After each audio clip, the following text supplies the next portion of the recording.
Recorded live at the 2025 FNGLA show in Orlando, Florida.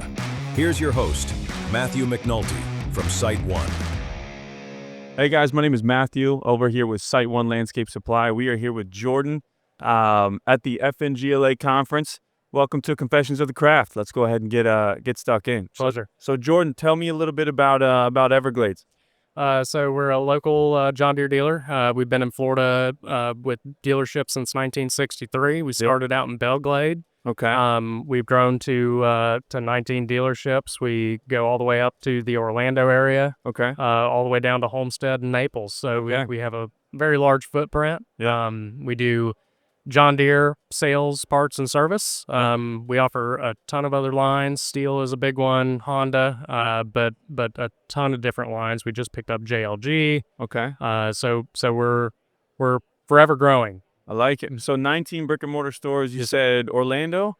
Yes. Down to Homestead. Yes, sir. Okay, right on. How have you guys, I guess, tell me about how you guys have scaled over the past 3 years from X amount to 19. Have you guys downsized, upscaled? Oh, no, we're constantly growing. So we just acquired a store in Winter Park, which is just outside of Orlando.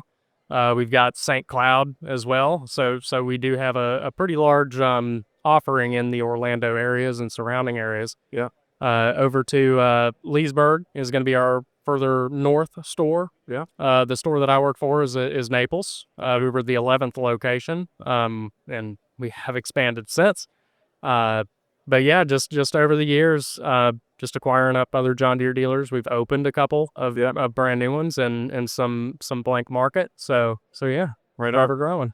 Yeah. So for the listeners that that may not be privy, so John Deere actually sold the landscaping arm of their company. Yes. And they renamed that SiteOne. Yes. So the SiteOne John Deere relationship is one that's fairly symbiotic, right? We got a lot of history there. Yes. So, all right. So you're in Naples. So what's your role? So you said you're at the branch in Naples. Yes. So walk me through kind of your influence, your responsibilities there, maybe some things that you love about the job, some challenges, etc. Absolutely. So I'm the Naples site lead. Okay.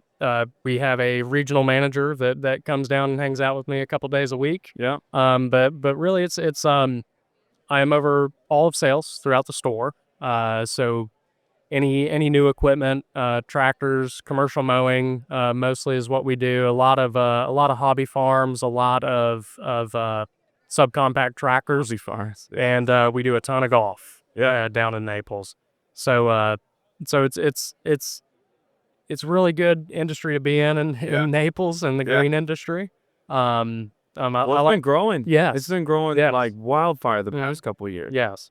I like that you touched on John Deere Landscapes being acquired by SiteOne. In my young career, I've been with the company for 11 years. Okay. In my young career, I would actually go to the SiteOne Landscape Supply, bring a couple pieces of equipment on a trailer, and sit there with the SiteOne guys. Well, then it was Lesco. It was Lesco. Yes, so Lesco was absolutely. Yep. Yeah. Right. So you've been around for a while there. Earned your stripes. It was great. SiteOne's always been really, really good to us at Everglades and letting us hang out with them. And I think it's the culture piece. It starts at the top. It is. Doug Black, our CEO, will throw on a guitar at a company meeting and get everyone going. And the snowball tends to roll downhill. So if it starts at the top and you have that good culture, you throw a wider and wider net, and your ability to influence. Yeah. So, all right, so you've been with the company for 11 years. What did you start doing? Actually a mechanic. Okay. Yep. I started on as a mechanic / delivery driver. The Naples store was a brand new store. We didn't acquire anybody to get it. So everybody, I think there were 4 employees at that time. Yeah. Now we have close to 20.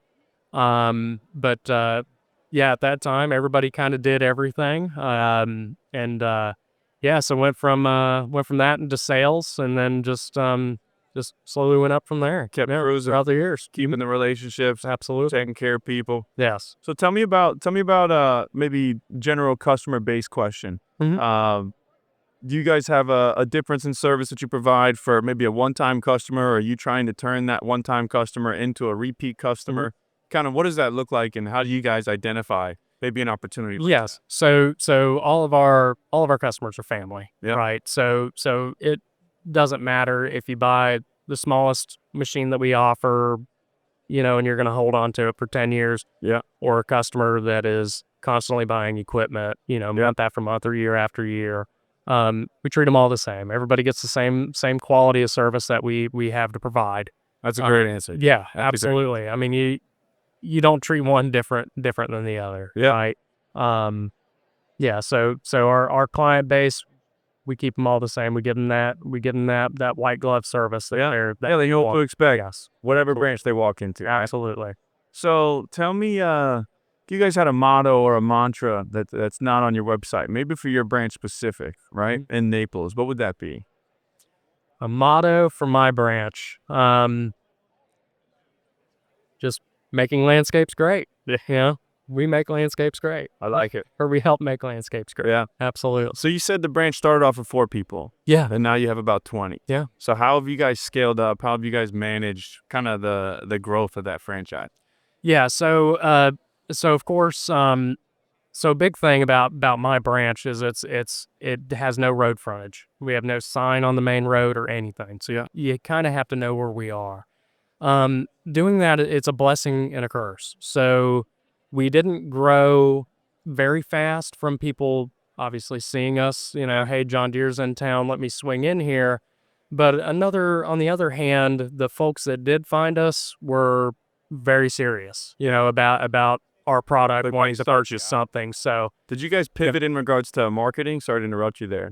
No. But if you're off the beaten path, right? Because I've chased customers that are off the beaten path, and you go down the county roads and, try to triangulate where you're at, et cetera. So did you guys invest in marketing solutions to get more customers out? Was it just your customer service, word of mouth? Yep. So we did a few things. One is community events. Like we do a touch a truck event at a church. It's a huge event. We bring equipment out there, but it brings. I just brought my 2-year-old to one in Southeast Florida last month. Yep. So we do those events. We're heavily involved in FNGLA. That does a lot. We have done flyers, like mailers, flyers, stuff like that. So marketing on doing mailers and whatnot, that did help bring in some folks on the small ag side for compact tractors and mowers. Mm-hmm. Well, I'll ask you, do you have I guess a story or a moment from either a crew member on your team, a leader, or maybe a mentor that's stuck with you in the past 11 years since you've been with Everglades? So open-ended questions, something maybe small, maybe big, but that stuck with you and said, you know what, I like that. I'm either going to spin it, right, and make it my own, or I'm going to keep that, and that's going to be my golden rule moving forward. Yeah. Maybe just a small lesson that you learned. Yeah, absolutely. So most of my staff has been there for 10 years or more. Where a lot of us have. But I would say my boss,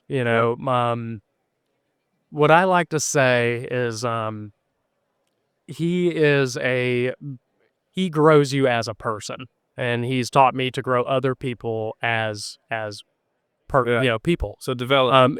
Very big in development and self-development. So like if you have an interest in something and taking a class or what have you, instead of him saying, I'm only going to let you take this class if it, has something directly to do with your job. Yeah. He says, okay, you like plants? You want to take this class on plants? Let's do it. Let's self-development. So I hold on to that, and I use that for other people. That's fantastic. Make them better. Yep. Well, then the 20 people at the branch too, they feel like they're part of something. Yes. And you set the tone in regards to culture or customer service. That's what we're about, is expectation, et cetera. And then if everybody else individually is leveling up, then the team is just getting increasingly dangerous, right? Yes. Out in the field and how they execute XYZ, or maybe in-house, right? With whatever that is. So I love that, man. Yeah. Well, thank you so much for your time today. Thank you, bud. I appreciate joining us. Yeah. And we'll see you next time. Thank you much. Yep. Thanks for tuning in to Confessions of the Craft. Ensure you never miss an episode by subscribing to the podcast so you can be the first to hear new episodes and discover previous ones. Follow SiteOne on Facebook, X, formerly known as Twitter, Instagram, and LinkedIn for the latest trends and industry updates.